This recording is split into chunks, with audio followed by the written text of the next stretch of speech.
50,000-এর বেশি। এই চকরিয়াতে আমরা 30টা সন্ত্রাসী হামলার ঘটনা সমাধা করেছি। আপনাদের সাবেক যে সংসদ সদস্য জনাব জাফর আলম সাহেব, তার সাথে আমরা অনেকগুলো কেস উনি এবং আমরা নিজে হ্যান্ডেলিং করেছি। তার সাথে কয়েকটা কল রেকর্ড আমার ভাইরাল হয়েছে, আপনারা দেখেছেন। বর্তমান এমপি যিনি আছেন তার সাথেও আমার অনেক কাজ হবে আমি বিশ্বাস করি, কারণ আমাদের কাজ হচ্ছে ইমাম যেই টুপির হবেন তিনি বেল্লবি আকিদার হলে আমার সেটা দেখার বিষয় নয়, তিনি আহলে হাদিসের হলে আমার দেখার বিষয় নয়, তিনি আলিয়ার ইমাম হলে আমার দেখার বিষয় নয়, তিনি কওমিয়ার ইমাম হলেও আমার দেখার বিষয় নয়। আমাদের কাজ হচ্ছে ইমাম, খতিব, মুয়াজ্জিন, খাদেম এবং মাদ্রাসার শিক্ষক, মাদ্রাসার আলেম, এদের উপর কেউ যদি হামলা করে, অন্যায়ভাবে সামাজিকভাবে তাদের উপর জুলুম করে, তখন আমরা প্রথমে এই কথাটা লোকাল থানাকে জানাই, স্থানীয় সংসদ সদস্যকে জানাই, স্থানীয় নেতৃবর্গকে জানাই। তারা যদি ব্যর্থ হন, ব্যর্থতার পরিচয় দেন, অবশ্যই আমরা সেটা পুলিশ সুপার মাহফুজ সাহেবকে জানাবো। এরপরেও যদি আমরা ব্যর্থ হয়ে যাই, সেখান থেকে বিচার না পাই, আমরা চট্টগ্রাম বিভাগের যে ডিআইজি আছেন নূরে আলম মিনা সাহেব, আমরা তাকে জানাবো। সেখান থেকেও ব্যর্থ হয়ে গেলে আমরা অবশ্যই সেটা স্বরাষ্ট্র মন্ত্রণালয়কে জানাবো। আমি গত 10 দিন আগে মাননীয় স্বরাষ্ট্রমন্ত্রীর সাথে দেখা করেছি, আমি লিখিতভাবে তাকে দিয়েছি। দেখেন সারা দেশের চিত্র, কিশোর গ্যাং আমার ইমামদেরকে অন্যায়ভাবে হামলা করে, নুন থেকে চুন কষলেই সমাজের চিহ্নিত সুদখোর, মাদকসেবী, চিহ্নিত বাটপার, চোর ডাকাতেরা আমার আলেমদের গায়ের উপর হামলা করে। এবং আপনাদের এই বেওলাতেও সম্প্রতি একটি ঘটনা ঘটেছে। আমি আজকে সন্ধ্যার দিকে উপজেলা চেয়ারম্যানকে ফোন করেছি, আজকে সন্ধ্যায়, ফজলুল করিম সরওয়ার সাইদি বোধহয় ওনার নাম। আমি ফোন করেছি, বলেছি আমি আমার সংগঠন থেকে আনুষ্ঠানিকভাবে দাবি জানাচ্ছি, আমি শুনেছি এই বিচারটা আপনি নিজেই হ্যান্ডেলিং করবেন বলছেন, ফলে আমরা আর থানা, পুলিশ, এসপি, ডিসিকে জানালাম না, আপনি এটা সমাধা করবেন সুষ্ঠুভাবে, আমরা সেটাই কামনা করছি। আমি দেখব তিনি কি বিচার করেন। যদি তিনি বিচার সুষ্ঠুভাবে সুন্দরভাবে করেন, আমি তাকে দোয়া করব, আমি তার জন্য দোয়া করব মাহফিলের প্যান্ডেলে। আর যদি এই বিচারে 9-6 হয়, আমি আল্লাহর কোরআন হাতে রেখে এই মাহফিলে সবাইকে সাক্ষী রেখে বলছি, প্রয়োজনে এই মামলা, এই কেস, এই ঘটনাটা স্বরাষ্ট্র মন্ত্রণালয়ে যাবে, বিচার হতেই হবে। একজন আলেমের গায়ে একজন আওয়াম হাত দিবে, এখানে কোনো পলিটিক্যাল কোনো ইস্যু নয়, এটা মাদ্রাসা ইস্যুতে একজন আলেমের গায়ে হাত দিবে, এই ঘটনা এদেশের মানুষ, এদেশের ইসলাম প্রিয় মানুষ মেনে নিবে না। এবং আমার সবচেয়ে বড় সাহস হচ্ছে এই জায়গায় আমি দেখেছি, যখন কোনো সামাজিকভাবে ইমাম, খতিব, মুয়াজ্জিন, খাদেম, মাদ্রাসার মোতামিম, শিক্ষক নির্যাতিত হলে কোনো মানুষ আমি দেখি নাই তাকে আওয়ামী লীগ, বিএনপি, জামাত, হেফাজত, খেলাফত, জমিয়ত, এটা সেটা, তারা এগুলা মানে না, বরং সব দলমতের মানুষ ওই মুসলিম ইমাম আলেমদের পক্ষে থাকে। এটাই আমাদের বড় শক্তি। সেদিন এক ওসি, কোম্পানিগঞ্জের ওবায়দুল কাদের সাহেবের ওসি, তিনি বলেছিলেন এক সন্ত্রাসীর বাবাকে, দুর্দর্শ সন্ত্রাসী, ইমামকে মাথায় তুলে আসড মারছে, ইমামকে মাথায় তুলে আসড মারছে। আমরা গিয়েছি সেখানে, সে বাগাড়ম্বর গলায় কথা বলতে চাইছিল, ওসি সুস্পষ্টভাবে বলেছে, মিয়া কিছু বুঝো, ইমাম আলেমরা ধর্মীয় ইস্যু, সেন্সিটিভ ইস্যু, অত্যন্ত স্পর্শকাতর ইস্যু, তুমি মিয়া কিছু বুঝো? নেতাগিরি সব জায়গায় চলে না, নেতাগিরি সব জায়গায় চলে না। আমরা শুধু একটু উস্কানি দিলে হবে, এই বেওলার ঘটনা সারা বাংলাদেশ তামা হয়ে যাবে, ঠিক কিনা? শুধু একটু উস্কানি দেব, একটু উস্কানি, কিন্তু উস্কানি দেওয়ার জন্য সংগঠন করি নাই, উস্কানি দেওয়ার জন্য সংগঠন করি নাই। সেদিন আমাকে ডিআইজি মহোদয় ধন্যবাদ জানিয়ে বলেছেন, আপনারা যে কাজ করতেছেন এটা তো আমাদের কাজ, আমরা মিউচুয়াল করে দিই, আমরা ঘটনাটাকে দাঙ্গার যেন সৃষ্টি না হয় সেজন্য আমরা মিট করার চেষ্টা করি। কিন্তু দাঙ্গা তো হয়ে যায় তখন, যখন একটা সন্ত্রাসী হামলার ঘটনা কোনো আলেমের গায়ে ঘটলে, আলেমের সাথে যদি কোনো সন্ত্রাসী হামলার ঘটনা ঘটে, যখন স্থানীয় নেতারা 9-6 করে বিচার করে, তখন কিন্তু সেটা আর এখানকার ইস্যু থাকবে না, সেটা গোটা বাংলাদেশের ইস্যু হয়ে দাঁড়াবে। মনে রাখবেন এটা। আমি মাননীয় উপজেলা চেয়ারম্যান আপনাকে বলছি, আজকের মাহফিল থেকে নিশ্চয়ই আপনার কাছে কোনো না কোনোভাবে খবর চলে যাবে, এটা আমার অভিজ্ঞতা। আমার কথা হলো, বিচার করলে বিচারের মতো করবেন, যেভাবে বিচার করলে পূর্ব বেওলা নয়, শুধু সারা চকরিয়াতে মানুষ শান্ত হয়ে যাবে। ওই ইমাম ওলামাদের সাথে আর বেয়াদবি করবে না। এক ঘটনা ঘটেছিল ডুলা হাজরা রংমহলে, আপনারা শুনেছিলেন। এক বয়োবৃদ্ধ আলেম কিছুদিন আগে ইন্তেকাল করেছেন, আমার এই হুজুর মুফতি মাহমুদুল হক কাসেমি রহমাতুল্লাহ আলাই। তাকে হামলা করেছিল সেখানকার স্থানীয় এক সন্ত্রাসী। আমি এমপি সাহেবকে ফোন করেছিলাম, তখনকার এমপি সংসদ সদস্য জনাব জাফর আলম সাহেবকে। তিনি আমাকে বলেছেন, হুজুর বিচার করব। আমি ফোনে, আপনারা শুনেছেন রেকর্ডটা, আমি পাল্টা বলেছিলাম, মাননীয় সাংসদ এটা কত ঘন্টার ভিতরে করবেন? উনি বললেন আমি 24 ঘন্টার ভিতরে করব। তিনি 24 ঘন্টার ভিতরে বিচারটা করেছেন। আমি সবসময়, আমার কোনো রাজনৈতিক পলিটিক্যাল পরিচয় নেই, আমি ইমামদের প্রতিনিধি। এজন্য যখনই বিএনপি বলেন, জামাত বলেন, আওয়ামী লীগ বলেন, সরকার দল বলেন, বিরোধী দল বলেন, যারাই আমার ইমামদের পক্ষে কাজ করে আমরা তাদের জন্য দোয়া করি। মাননীয় সংসদ সদস্য সাবেক জনাব জাফর আলম সাহেবের জন্য আমি আজকেও দোয়া করি, আল্লাহ তার সম্মান বাড়াইয়া দেন। আমার ইমামদের জন্য করলে আমিও দোয়া করব। এটাতে আমি কে সে আমি দেখব না সেটা। এরপরে পেকুয়াতে এক জায়গায় ইমাম মারছে, আমি ওনাকে ফোন করেছি, উনি বলছেন হুজুর আমি বিচার করতেছি। উনি ওটাও বিচার করেছেন। আমি মাননীয় সংসদ সদস্য এই যে এখানে মেজর ইব্রাহিম বীর উত্তম, আমি ওনাকে আগে থেকেই চিনি, উনিও আশা করি আমাকে চিনেন। তো আমি ওনার কাছে অনুরোধ রেখে যাচ্ছি, আজকে এখানে আনুষ্ঠানিকভাবে এটা রেকর্ড হচ্ছে, অথবা এখানে অনেক মানুষ আছে, মাননীয় সাংসদ জনাব মেজর ইব্রাহিম বীর উত্তম, আপনাকে বলছি, আপনি এই ঘটনা সঠিকভাবে বিচারের আওতায় আনবেন।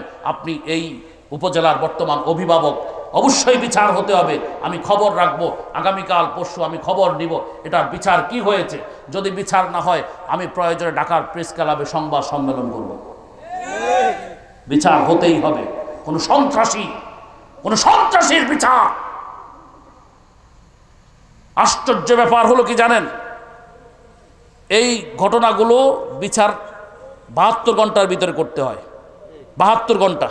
ডাক্তাররা আমাকে বলেছে, হুজুর এই যে বিচারগুলো করেন, সাইকোলজিক্যালি মানুষের মেধা, মানুষের মানে শক্তি, মানুষের যেই জ্ঞান শক্তি, মুখস্থ শক্তি, মানুষের যেই সেন্টিমেন্ট, এটা 72 ঘন্টা পর্যন্ত এক নীতিতে থাকে, এক রকম থাকে।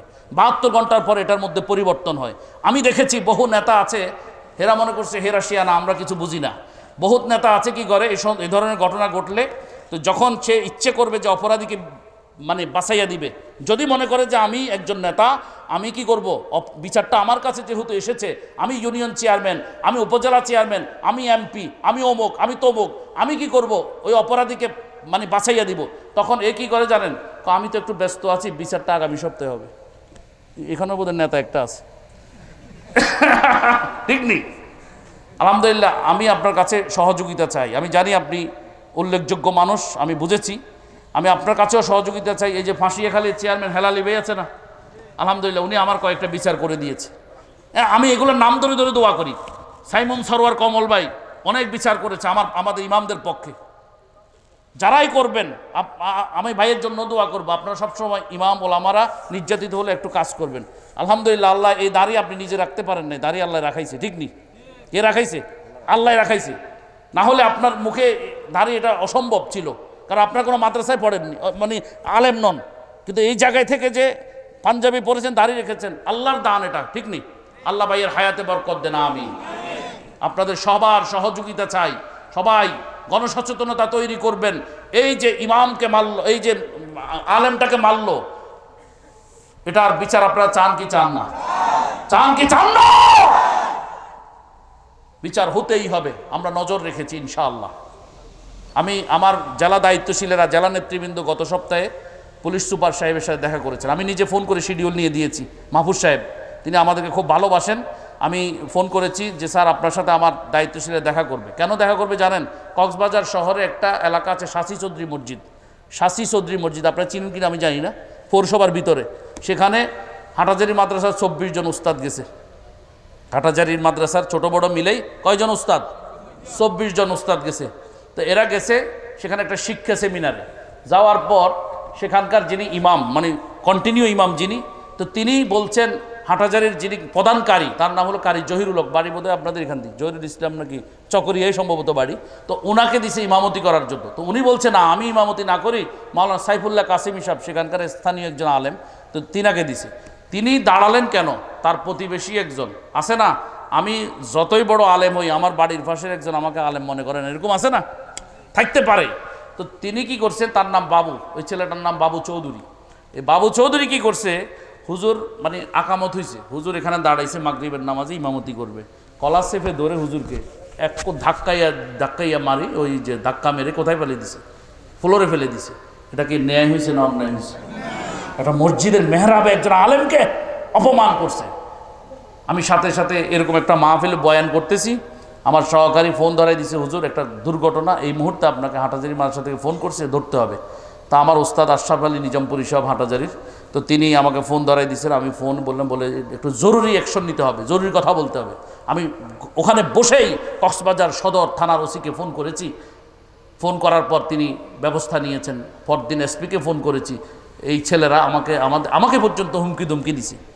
আমি এখনও বলতেছি, আমি কোনো বড় কোনো নেতাও নই, আমাদের এত বড় কোনো পাওয়ার নাই। আল্লাহর কসম, আমাদের পাওয়ার হলো ইমানি শক্তি। কি শক্তি? ইমানি শক্তি। আমরা কোনোদিন অন্যায় করলে আমাদেরও বিচার হোক, আমি অন্যায় করলে আমারও বিচার হবে। আমি শুধু এটা বলি যে অন্যায় করার পর তিনি কি এমপি না উপজেলা চেয়ারম্যান না ইউনিয়ন চেয়ারম্যান, আমরা এটা দেখব না।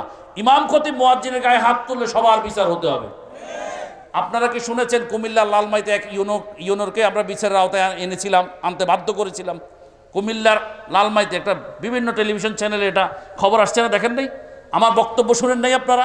সেখানে একজন ইউএনও তিনি ইমামের পিছে পিছে দাঁড়াইছে। ইমাম শুধু বলছে ভাই একটু সাইডে যাই দাঁড়ান। ওই সাইডে যাই দাঁড়াবো মানে আমি এই এলাকার ইউনো। হ্যাঁ, এরপরে তার নামে মামলা রেডি করছে 4টা। কয়টা? 4টা। এরপরে তাকে হুমকি ধমকি নানাভাবে। আমি ডিসি সাহেবকে ফোন করেছি, আমি সংস্থাপন মন্ত্রণালয়ে ফোন করে, জনপ্রশাসন মন্ত্রণালয়ে ফোন করেছি। সব দিক থেকে যখন সবাই নৈতিকভাবে, এগুলোতে কিন্তু আলহামদুলিল্লাহ আমি মাননীয় স্বরাষ্ট্রমন্ত্রীর জন্য দোয়া করি। তিনি, আপনারা রাজনৈতিকভাবে সেটা আলাদা ব্যাপার আপনাদের, আমাকে কেউ ভুল বুঝবেন না। আমি এই মন্ত্রিত্ব যদি বিএনপিরও হয়, অন্য দলেরও হয়, এখন তো আওয়ামী লীগের, আমি কাজ করলে আমাদের পক্ষে আমি সবার কথা বলবো। মাননীয় স্বরাষ্ট্রমন্ত্রীর সুস্পষ্ট নির্দেশ, ইমামদের গায়ে অন্যায়ভাবে হাত দেওয়া যাবে না, মনে রাখবেন। তো পরে ডিসি সাহেব তাকে বিচার করছে, যা করার কথা আপনারা দেখছেন মিডিয়াতে।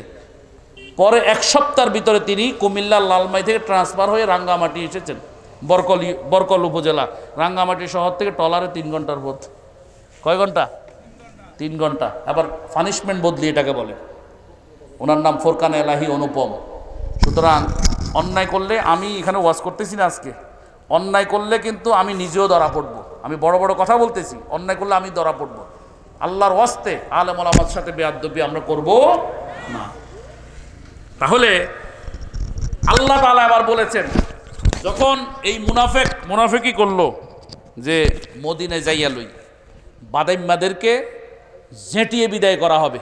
কোরআন শরীফে আয়াতে আল্লাহ পাক বলে দিয়েছেন। এখন বাদাইম্মারা বলতে মক্কা থেকে যারা আসছে তাদের সবাইকে বলছে, কিন্তু সেখানে নবী আছে না নাই? ওই গ্রুপটাতে মক্কার যেই মুসাফির গ্রুপ মুহাজির, সেই মুহাজিরের ভিতরে আমাদের নবী আছে না নাই? নবীও আছে। তখন আল্লাহ তাআলা জবাব দিয়েছেন এই মুনাফিকের বিরুদ্ধে, ওয়ালিল্লাহিল ইজ্জাতু ওয়ালি রাসূলিহি ওয়ালিল মুমিনিন। এই খবরদার মুনাফিকেরা, খবরদার শুনে রাখো, সমস্ত ইজ্জত আল্লাহর জন্যে। জোরে জোরে বলেন সুবহানাল্লাহ। কার জন্যে? ওয়ালিল্লাহিল ইজ্জাতু, ইজ্জত কার জন্যে? ওয়ালি রাসূলিহি, রাসূলের জন্যে, সম্মান রাসূলের জন্যে। ওয়ালিল মুমিনিন, এবং মুমিনদের জন্যে। ওয়ালাকিন্নাল মুনাফিকিনা লা ইয়ালামুন, আল্লাহ বলেছেন এই কথাটা মুনাফিকেরা জানে, মুনাফিকেরা জানে না। সুতরাং আজকের যুগেও কোনো মুনাফিক যদি থাকো, যদি মনে করো আমি নেতা, আমি অমুক, আমি সমুক, আমি ওই, আমি সেই, হুজুর মানলে কি হয়েছে, মৌলবী মানলে কি হয়েছে, মুসল্লি মানলে কি হয়েছে, মুরব্বীদের সাথে বেয়াদবি করলে কি হয়েছে, সব কিছু, আমি তো এখানকার নেতা, আমি তো সব কিছু। মনে রাখবা, ইজ্জত সম্মান দেনও আল্লাহ, ইজ্জত সম্মান নিবেনও কে? বহুত নেতা এখন 2 পয়সার দামও নাই। বহুত নেতার নেতাগিরির ধ্বংস হয়ে এখন পায়ের তলে তার সম্মান পড়ে গেছে, আরেকজনের সম্মান উঠে গেছে। এরকম আছে না নাই? আল্লাহ আমাদেরকে হেফাজত করেন, আমিন বলেন। এত দুঃখ শেষ করে দিচ্ছি, একটা সঙ্গীত গাই শেষ করে দিচ্ছি, কি বলেন? হ্যাঁ, রাত অনেক হয়েছে, আবার ফজরের নামাজ পড়তে হবে না ভাই? তো বক্তব্য রাখতে হবে, কিছু বলবেন না? কি বলেন? তারপরে দুইটা কথা বলতে হবে না, আমার পক্ষ থেকে আপনি বলতে হবে, 2 মিনিট কথা বলতে হবে। কি আপনি শুনতে চান না? চান, বলিয়েন। শোনেন, একটা সঙ্গীত গামু, কারো গায়ে লাগলে আমাকে আগেই মাফ করে দিয়েন। আমি কোনো এলাকার কাউকে চিনিও না, আমি জানিও না কে কোন জায়গায় কে কোন কাজে জড়িত, এটা আপনারাই ভালো জানেন, আমি কিছুই জানি না। শুধু বুঝে নেবেন মাইর হওয়ায় আওয়াজ হবে না, এরকম অবস্থা। এত দুঃখ রাখবো কোথায়, রাখার জায়গা নাই, আমাদেরই কপালেতে শান্তি বুঝি নাই, সমাজেতে অসঙ্গতি বলবো কত আর, গায়ের জোরে বিচার পতির ঘুষেরই কারবার। আছে না নাই? জায়গা জমির বিচারের জন্য সর্দারের কাছে যান, এবারে এটা ডেট দিব যে 2 মাস পর। কয় মাস পর? 2 মাস পর। কিন্তু কাবিনের বিচারের জন্য, বিয়ে শাদীর কাবিন ভাঙাভাঙি আছে না, মানে বিয়ে শাদী বিচ্ছেদের বিচারের জন্য যান, কয় এটা আগামীকাল হবে, আগামীকাল। কারণ এখানে কি আছে? মাল আছে। কি আছে এই বিচারে? কি আছে? কারণ বিচারটা করতে পারলে, বিয়েটা ভেঙে দিতে পারলে, দেনমোহরের 3 লাখ 4 লাখ 5 লাখ টাকা নেতা কয় এটা আমার হাতে দিয়ে না, আমি পৌঁছাই দিব। এবার এই টাকা উদ্ধার করার জন্য কনে পক্ষের বাপের ভাইয়ের স্যান্ডেল কয়েক জোড়া ক্ষয় যায়, মাগার নেতা থেকে এই টাকাটা উদ্ধার করতে পারে। সমাজেতে অসঙ্গতি বলব কত আর, গায়ের জোরে বিচার পতির ঘুষেরই কারবার। ভাই গো, টাকার অভাবে গরিব দুঃখী বিচার নাহি পায়, আমাদেরই কপালেতে শান্তি বুঝি নাই, আমাদেরই কপালেতে শান্তি বুঝি নাই, সুদে ঘুষে কাটে জীবন করে দুর্নীতি, এমন লোক মসজিদের যদি হয় রে সভাপতি। আছে না নাই? বাংলাদেশের 90% মসজিদ সুদখোর, বেনামাজি, ঘুষখোর, লম্পট, চোর, ডাকাত, বদমাশ মসজিদের সভাপতি, সেক্রেটারি। আমাদের কাছে রিপোর্ট আছে না, ইমাম সাহেবের বয়ান এদিক সেদিক হইলেই চাকরি শেষ। চাকরি কি? নতুন ইমাম লাগাবে একটা। সুদের কথা কইলেও ইমামের চাকরিটা নাই, বাইগো ঘুষের বয়ান করলেও খতিবের চাকরিটা নাই, আমাদেরই কপালেতে শান্তি বুঝি নাই। ভাই গো, আমাদেরই কপালেতে শান্তি বুঝি নাই, বড় ছোট নাই ভেদাভেদ, কোথায় মান সম্মান, বাপের সমান মুরব্বিকে করছে অপমান, 10 বছরের পোলায় যদি সামনে বিড়ি খায়, ভাই গো 10 বছরের পোলায় যদি সামনে বিড়ি খায়, আমাদেরই কপালেতে শান্তি বুঝি নাই। নোয়াখালী এক জায়গায় গেছি ওয়াজ করতে, তো এক মুরব্বী নোয়াখালীর ভাষায় বলতেছে, হুজুর